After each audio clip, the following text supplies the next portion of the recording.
dari segi rupiah yang sudah saya keluarkan, kaget juga saya. Karena waktu itu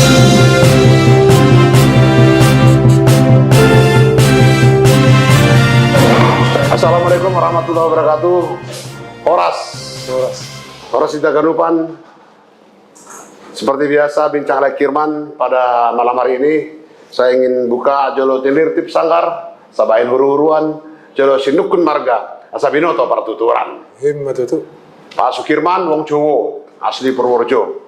Malam hari ini kami berbincang dengan Amang Insinyur Jim Siahan. Horas Amang. Horas. Mudah-mudahan sehat dah, bebas-bebas. Pada generasi Pino Parni Halabata di mana saja berada, Pak Jim Siahan seorang pengumpul benda-benda cagar budaya, kolektor Madokon nomor zaman sekarang. Mulai dari benda-benda bersejarah, benda-benda seni, khususnya yang paling banyak mengenai benda-benda cagar budaya Batak. Menurut kita Batak, nah bahak do sudi merlapatan, dan holen panorama, aka dulu-dulu, aka tau, aka hauma, aka pinahan, aka sinuan-sinuan, ale bahak do adong disimpan ya di museum, adong benda bersejarah Songot Tunggal Panaluan, adong pisau gajah dompak, adong bahat, aka bokor-bokor, aka bule-bule, macam.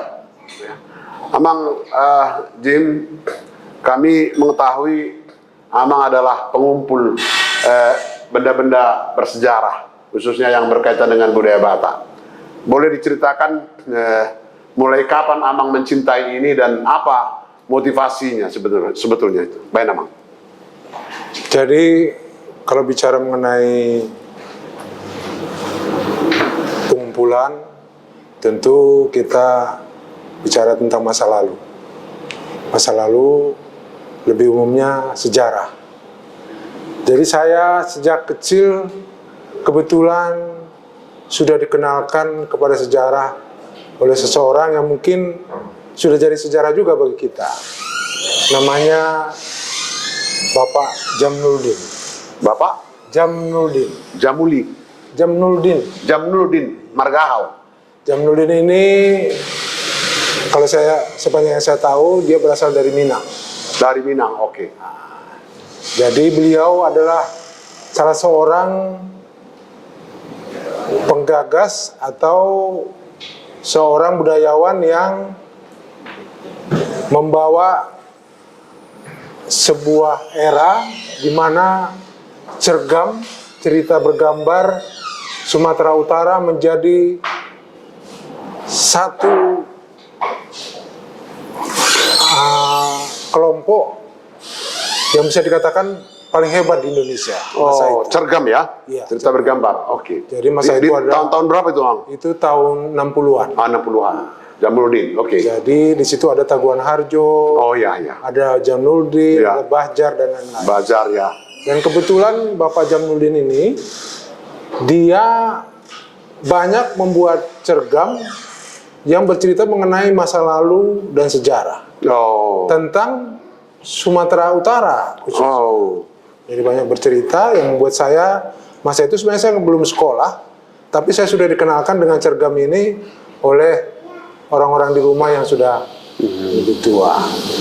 Jadi dari situ ada perasaan kesejarahan yang tumbuh dalam diri saya, sehingga saya agak sedikit peka terhadap sejarah. Saya suka mengumpulkan barang-barang yang kalau bisa ini mungkin agak panjang saya cerita. Iya, ya. Sehingga laci maupun lemari orang tua saya ini dipenuhi oleh barang-barang yang saya kumpulkan.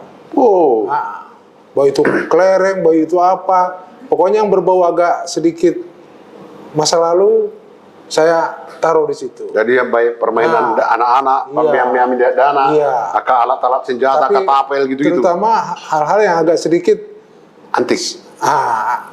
Atau yang sudah berlalu. Oh. Saya orang tua saya tuh pernah nyelutuk wah lemari saya penuh dengan barang-barang kamu ini gitu. Nah ini berlanjut ke masa-masa saya kuliah di Bandung. Oke, Amang ini dulu kuliah di ITB, Iya. ya tahun 60-an. Di arsitektur Bandung.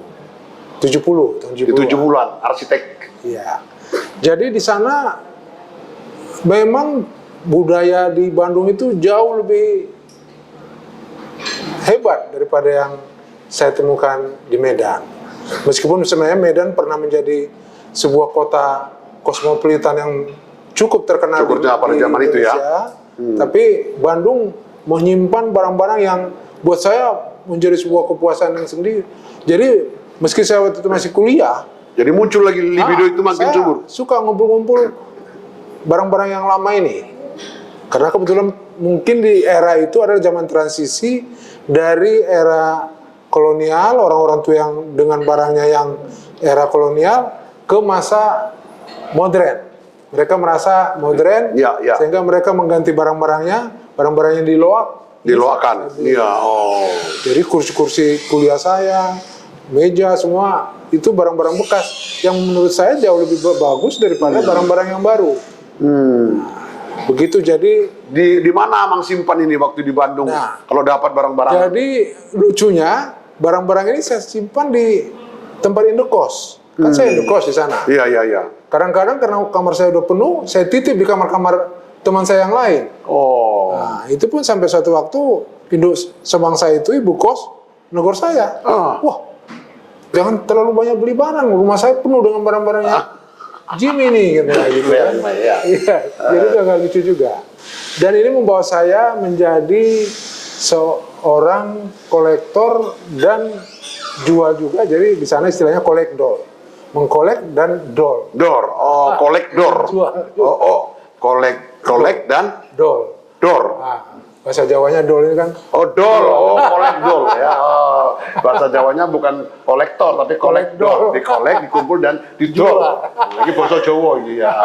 Oke. Jadi itu masa saya kerja di PU, Iya. Sehingga Departemen banyak bekerja ke daerah-daerah. Asal saya dinas, saya ngumpulin barang ini justru. Setelah urusan dinas selesai, Iya. sorenya saya ngider cari-cari barang ini. Bereng mah tuh aku akan naposoni penopernya halabata dah. Diki mahasiswa dorong mahasiswa dole DP Amang Jimsian di Bandung tahun 70-an. Nah dikoleksi bana, dikumpulkan di bana macam-macam barang-barang bersejarah Di rumah kos. sebagai artefak di rumah kos. Ale mau dong manuhuron didol, dijual. Nah ini sekarang di zaman modern ini ada buku yang ditulis oleh Noah Harari.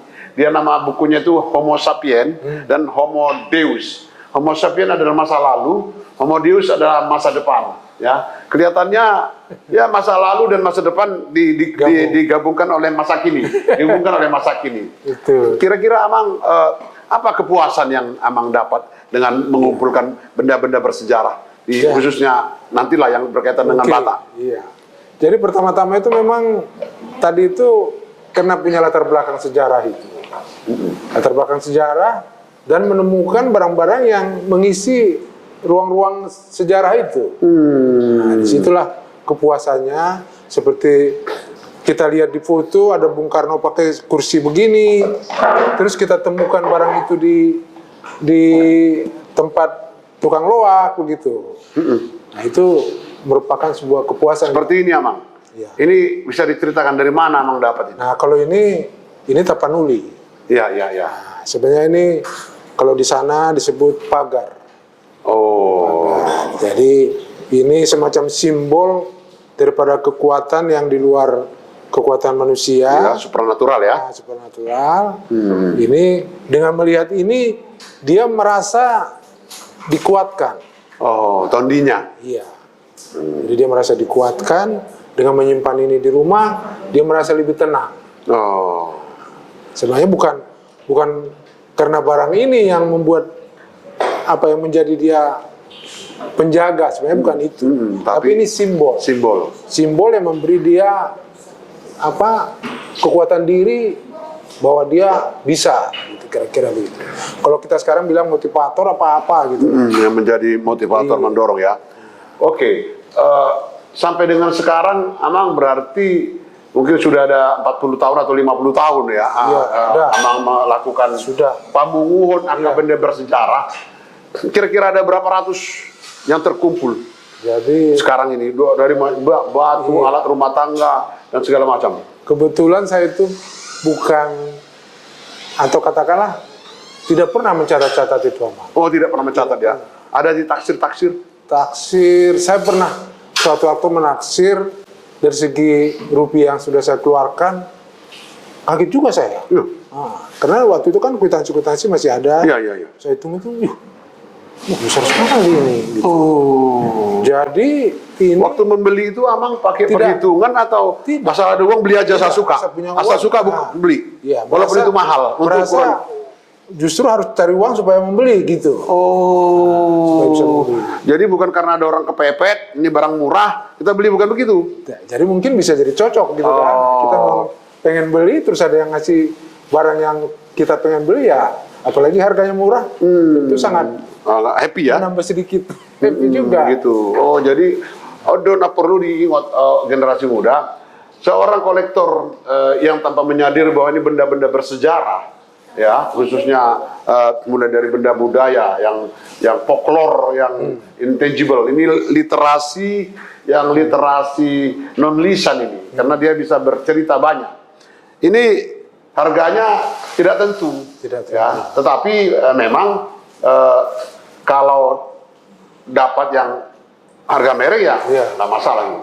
Pernah nggak Amang kemudian dibeli orang dan misalnya mau bikin film dokumenter, terus Amang terpaksa jual karena ya dengan berat hati atau bagaimana, pernah ada nggak?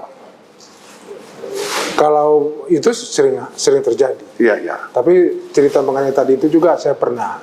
Jadi suatu waktu pembuatan film Jamin Ginting. Oh, Jamin Apa Ginting. namanya? Ya, Tiga Napas Likas. Tiga Napas Likas. Jadi datang dari Jakarta ya, kemarin. Mungkin ada yang memberitahu kalau mau beli properti untuk bikin film itu ke tempat Pak Jimmy. Oh. Jadi mereka sewa ada 3 truk. Oh, disewa? Disewa. Alat-alat kita ini? Jadi mobil-mobil dibawa, mereka pakai truk, 3 truk keliling itu selama sekitar 2 bulan. Untuk syuting mereka itu? Jadi saya bilang, oke, kamu bisa sewa, tapi bayar saya seharga barangnya sebagai jaminan. Oh. Nanti sewanya, waktu itu saya kenakan seperempat dari harga barang. Harga barang. Seperempat atau sepertiga, tergantung cantiknya barangnya. Misalnya harganya 1 juta, bayarlah 250.000 gitu. Tapi 1 juta dulu dibayar. Oh, 1 juta dulu ya. Memang Tapi dibayar. sewanya Nanti dikembalikan, ya, sewanya sewanya saya potong. seperempat gitu ya. Nah, oke. Jadi mereka bekerja 2 bulan, 2 bulan, balik kemari, dipulangin. Tapi lucunya, sebagian barang yang mereka sewa ini mungkin karena mereka sudah bawa lama, mereka jadi senang. Oh. Akhirnya mereka beli. Bah, Jadi mereka pembelinya jadi 1/4 jadinya. harganya misalnya 1 Karena- juta, 1/4. Tapi sewanya kan Sama sudah gula ada. itu katanya. Oh. Jadi di samping bayar sewa, mereka juga beli. Jadi Iya. dan lebih apalagi ternyata mereka mungkin kurang panjang film ini, harus dilengkapi di rumahnya Chong Afi. Mereka sewa lagi sekali lagi. Oh, barang itu tadi. Sebagian. Nah, sebagiannya sudah dipulangkan. Oke. Ya, gitulah kira-kira mengenai barang ini bisa juga disewa untuk properti. Jadi Amang Siaan, Amang Jim tidak tertutup kemungkinan boy itu hor. Molo pasadong jol mana lomoro hana mengida Pas koleksi pas kebutuhannya. Pas artinya Amang tidak bertahan terus ini harus sama aku. Tapi Amang melihat kalau cocok. Ada beberapa. Oh, tapi ada beberapa yang memang tidak Amang Iya. lepas. Iya juga. Ada juga yang tidak dilepas. Ya, kenapa Mang tidak mau Jadi melepas? ceritanya mungkin ini karena terakhir ya, setelah 10 tahun terakhir ini saya sedikit agak tidak lagi semata-mata berdagang. Terus Mang. Tidak semata-mata berdagang, saya mulai seperti tadi itu mengkoleksi nilai. Saya mengkoleksi nilai. Karena saya lihat barang-barang ini, dulu kita punya kolektor yang bernama Dr. Jamaluddin Hasibuan. Oh. Wah, besar sekali dia. Dia hampir semua barang-barang dari daerah itu dia kumpulkan. Dan memang dia punya mampu untuk melakukan itu. Di Medan ya? Di Medan. Jamaluddin Hasibuan. Nah, jadi sudah meninggal sekitar 30 tahun yang lalu. Dan barang-barangnya itu ya karena pemiliknya sudah tidak ada, sudah habis juga. Habis Itu juga. kita Belum tentu ada keturunannya yang mencintai Amang. Tidak. Kebetulan bisa dikatakan tidak. Amang begitu Jim tertarik. ada nggak hubungan sama museum? Apakah Museum Perjuangan 45, Museum Negeri Sumatera Utara? Jadi kebetulan karena barang-barang ini museum juga kadang-kadang minta juga saya berpartisipasi kalau mereka bikin pameran, kalau mereka bikin acara, saya bawa barang ke sana diperlihatkan. Tapi ada juga kebetulan museum Ibu Sri itu kebetulan orang Surabaya Oh, dan dia suka ontel. ontel ya? Nah kebetulan saya pengurus ontel. Oh. Jadi sering kalau ada misalnya perayaan 17 Agustus, ada nuansa perjuangannya dengan sepeda ontel itu Kita keluarkan. sering kita ikut. Oh, ikuti. Oh. Dan memang dalam beberapa hal saya juga jadi narasumber juga di sana. Di museum ya? Iya. Jadi Amang Jim Dangholan kolektor. Bukan hanya koleksi, tetapi juga membantu museum untuk menambah literasi benda-benda bersejarah. Ini Amang ada model sinamot, seperti kendi. Bisa diceritakan Amang? Jadi ini sebenarnya kendi ini kan tempat wadah sesuatu. Iya. Jadi kebetulan di sini ini berhubungan dengan kafe ini. Sebenarnya ini kita kan mengenal kata tip ya. Ini sebenarnya tempat tip gitu. Jadi mereka kreatif dibuat bahasa Batak Sinamot. Jadi bukan sinamot untuk melamar anak gadis ya. Oh, itu ate. Iya. Oke. Melati. Jadi emang kira-kira benda yang paling bersejarah, yang paling berharga yang Amang punya menurut Amang. Oke. Di rumah kita mengenai ini. benda, kalau zaman dulu kita bagaimanapun harus mengakui yang paling berharga itu mendekati nyawa adalah senjata. Oh, senjata. Senjata itu adalah penjaga nyawa, penjaga diri. Sehingga dia daripada semuanya, bahkan mau kata daripada istri pun mungkin keris yang Menjaga nyawa ampuh kita. ini jauh lebih berharga. Berharga. Oh. Dan ini bahkan diperebutkan, kita tahu. Iya. Bisa Sebagai diperebutkan. pusaka ya. Iya. Pusaka senjata. Jadi itulah, saya punya beberapa pisau juga yang saya anggap ya cukup berharga daripada barang-barang Yang lain. lain.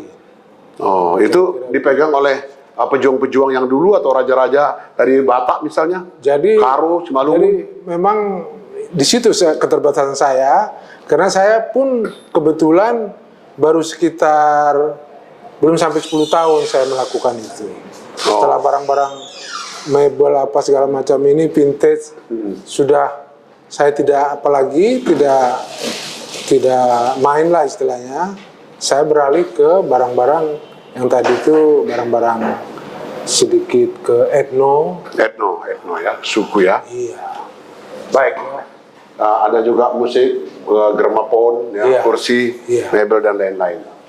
Jadi, jangan oputa prajolo martukot sialagundi.